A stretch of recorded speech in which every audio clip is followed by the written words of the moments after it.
Kuvajti është me interes dhe ka një raport Irani, dhe më të them disa pika me të cilat lidh me Kuvajtin, sepse edhe territorialisht janë ato afër, do thotë është një fqinjë afër. Me Bahrainin popullata shiite do të kishte, mund të them edhe pse udhëheqet nga një president që nuk mund të them kështu, nuk e ka atë përqimin popullor bazë asaj që ndahet që është katastrofale edhe në konceptin islam shia dhe suni. Dhe në qëllim nuk ka dashur të destabilizoj Bahrainin.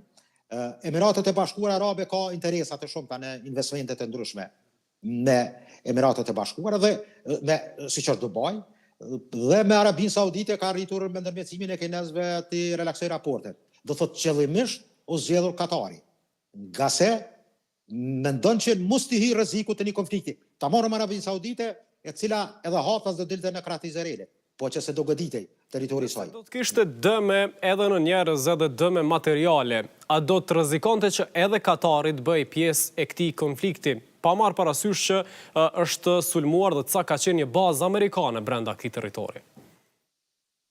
Po, mund të marrëveshja amerikano me Katarin, me Dohen, do thotë është një marrëveshje që ahin në atë aspektin që do thotë aja bazë përfshin territorin e SBA-ve, do thotë është një marrëveshje që varet ata çka kanë nënshkruar kur është vendosur aja bazë, po që mirë po Katari nuk ka kapacitet të them drejtën të hyjë në një luftë direkte, meqense ka një mbështetje amerikane, por është vend i vogël, është një, mund të them, një gjysmëmishull i cili nuk mund ta përballon. Trump për shembull e përmendi në reagimet e para të tij në Truth Social, e përmendi duke e falendëruar emirin e Katarit për krejt atë çka ka bërë duke kërkuar paqe në rajon. Pra, nuk është se s'ka qenë përfshirë edhe autoritetet e Katarit në këtë rast. Katari gjithsesi ka qenë i përfshirë, besoj që ka qenë informuar. Shifni edhe në kohë lufte sinjalet mes shërbimeve inteligjente ekzistojnë dhe kanë kanalet, mund të them, të tilla. Nga se edhe vet ajo që ka ndërmarrë amerikanë, besoj që ka qenë informuar edhe Irani para kohe. Meqense Irani ka rënë në kurthën e tij, ka menduar që brenda 12 ditësh apo pe Diego Garcis në ishullin e Oqeanit Indian do bëhet goditja, apo goditja ka ardhur nga baza amerikane drejt në Atlantik me zë dhe ka hyrë në lidhjen e mesme dhe ka bëu goditjen, do thotë në 3 impantet ose centrale bërthamore.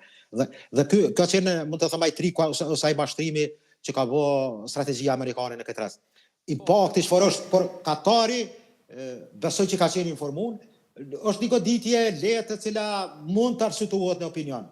Por edhe Trumpi në opinionin amerikan duhet të arsyetuohet me atë goditje që ka dhënë, meqense më interesuari për eskalim të situatës kuptohet në këtë moment është Izraeli, i cili dëshiron, ndoshta me këmbgulje Amerikën ta futë në luftë, por edhe